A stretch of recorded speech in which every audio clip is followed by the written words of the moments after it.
Hi, I'm Terry and welcome to another video. Today I'm going to do something a little different I think you might enjoy. But before I get started, a couple things. One, for those of you who have already subscribed to my channel, I appreciate it very much. I'm up to 125 subscribers now, which is outstanding for having only 15 videos displayed. If you haven't subscribed and you would like to see more videos like the ones I've already posted, or in particular this one, then please hit that subscribe button, okay? Second, a couple of disclaimers. The video that I'm going to show you today involves the test firing of an experimental black powder firearm. It is presented for educational and entertainment purposes only. I do not advocate or recommend or encourage that anybody try building, using, carrying, possessing, experimenting with homemade firearms of any kind. They can be dangerous. Should you wish to try and recreate anything you see in this video today, you do so at your own risk and you take full responsibility for the consequences.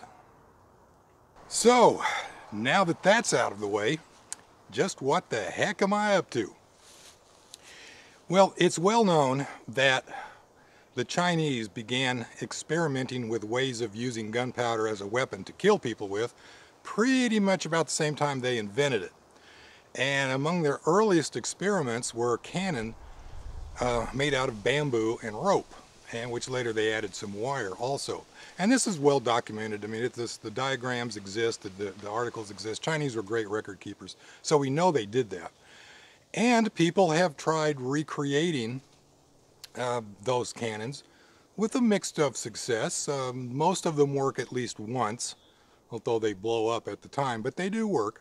It could have been a proof of concept experiment that the Chinese were doing. Let's try it with bamboo first. It could be what they were thinking. Well, over the generations, as firearms made their way into Europe and the Europeans began working with them, a series of innovations were made to the basic design of what they called a handgunne or handgun. And that is a restricted powder chamber, which means the powder chamber itself is just slightly more narrow in diameter than the barrel, and that improves the power and efficiency of the gun itself. And they beefed up the metal, they were using wrought iron at that time, around the powder chamber to increase the strength, and around the muzzle as well. Right about the time the projectile leaves the barrel, there's a tremendous amount of pressure right on the muzzle. And in the early days, most explosions were muzzle blasts, muzzle and breech. So I got to thinking, what would happen if the ancient Chinese had thought of those particular innovations at the same time that they were experimenting with bamboo? The restricted powder chamber and the increased strength around the powder chamber and the breech itself. And what I came up with was this. Yeah, I've got to excuse I'm going to try it this way. I've got to excuse the sunlight out here. I'll try it that way. This is a hand cannon made out originally entirely of bamboo, rope, and wood. And if you look down the barrel there, you can see, get it off where you can see it. The sun's kind of bright on it right now, but you see it's bamboo. It's 75 caliber, not perfectly round, but close enough. And it has been wrapped with multiple layers of rope. Actually 2 layers along the barrel, 3 at the muzzle, 3 at each end of the breech and the receiver. It has a breech wood plug, and it's got 4 layers of bamboo right around the powder chamber. So 1 layer of bamboo for the barrel with 2 layers of rope, and then 4 layers of bamboo around the powder chamber receiver area, and then the whole thing is mounted on this wooden handle. Originally the wire was not there, so you got to kind of imagine the rope stopping like here and here and here, and then just 4 bamboo showing with a touch hole. So I tested it about a week ago. Started out with 45 grains of triple F GoX and 9 double-aught buckshot pellets. And this is what happened.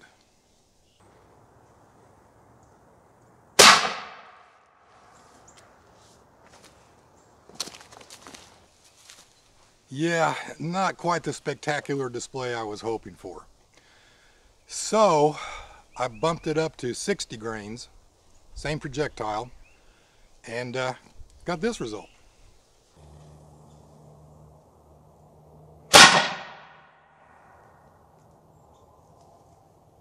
A little more impressive, but it must be noted that none of the buckshot pellets even made it to the target. So I went up to 120 grains. After all, it is 75 caliber. And got this result. And that was definitely a result.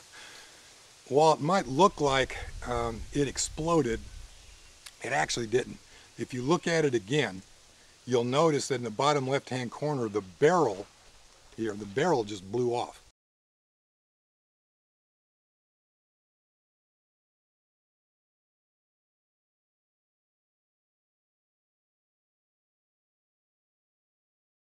Everything was still intact. All of the components were still intact. This is still even using the original bamboo sleeve around the cylinder, the powder chamber. So a quick causal analysis investigation led me to the conclusion that a hidden design flaw on my part allowed the breech plug to blow out, and at that point there was basically nothing holding the barrel in the receiver, and it became a rocket and just blew out of the receiver. Yeah. So I cleaned everything up, I put it back together, and this time I pinned the breech plug, the barrel, and the receiver together. So there really shouldn't be any way it should separate without blowing into pieces, if it's going to. And then I added this black wire. It's like no matter where you try and get out of the sun, it follows you. And we do know that the Chinese did experiment with reinforcing their bamboo cannons with rope and wire before they transitioned into bronze casting. So I'm back out at the test range. I'm going to try this again. There are a few safety protocols involved here, since this is an archaeological experiment and I don't know what's going to happen. So first of all, I am the only person on the test site. I am in a secluded location surrounded by forest, thick bamboo stand, as you can see, wooden fencing. And I'm going to be hiding behind a safety device known as a big-ass pine tree. I'm going to light this thing and I'm not even going to watch it. I'll let the cameras record it and I'll watch what happens later. Because if this thing does blow, this time it's going to be throwing shrapnel out. And I don't want anybody around it. So I'm going to load this up with 90 grains of Triple F GoX, 9 double-aught buckshot pellets, put in some cannon fuse, light it, and we'll see what happens. Okay, I'm back. Got the target set up. As you can see, I got the bamboo cannon tied down onto a sawhorse, kind of more or less roughly aimed at it. I've got another camera set up over here out of sight where you can't see it, get a different angle on it. So I'm going to light it and get behind my safety barrier. Yeah, so there was a problem with the camera, this particular camera in fact. I forgot to turn it on when I did the first test, so I have no video or audio of it.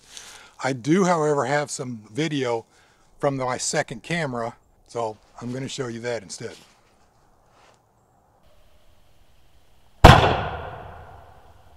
I've reset and reloaded 120 grains of Triple F GoX, 9 double-aught shotgun buckshot pellets. Let's light it up and see what we get.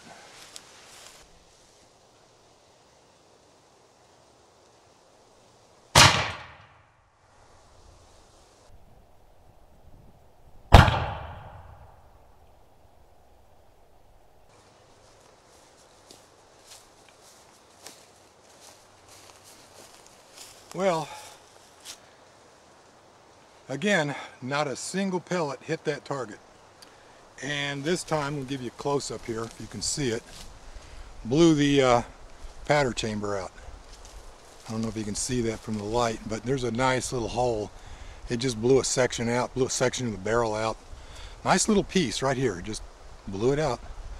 So this test is finished, this gun is done, and as far as my attempts to make a bamboo cannon, seems to have failed.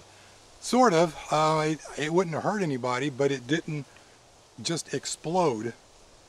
But it's done. So this one goes up on the wall as an example of a failure. The chamber pressure needed to generate that kind of muzzle velocity is just too great for bamboo. Most species of bamboo, that is. There are a lot of different species of bamboo. Some have thicker walls than others, some are tougher and stronger than others. So this is an imported, Americanized type of bamboo. A different type of bamboo might work. I might go back and revisit this experiment sometime with a different bamboo or a different design. But I think the Chinese themselves even quickly came to the realization that bamboo is just not the way to go. I mean, if you want to create a firearm, a gun, or a cannon that's powerful enough to hurt anybody in front of it without hurting the people behind it, you're just going to have to go with something else. You might get one shot if you're lucky without it blowing up, but typically, even the tests that I've seen where they recreate the ancient designs from the drawings, from the records, they generally explode after one test. So that's it for bamboo. Next step is going to be, I think, maybe a medieval style handgun from iron from parts obtained from my local hardware store. Basically, you all come back and you'll see basically this same thing with all this stuff being iron instead of bamboo and rope. We'll see how well that does. So, thanks for watching. Please do not try this at home. And if you do, you are responsible for what happens. Remember that.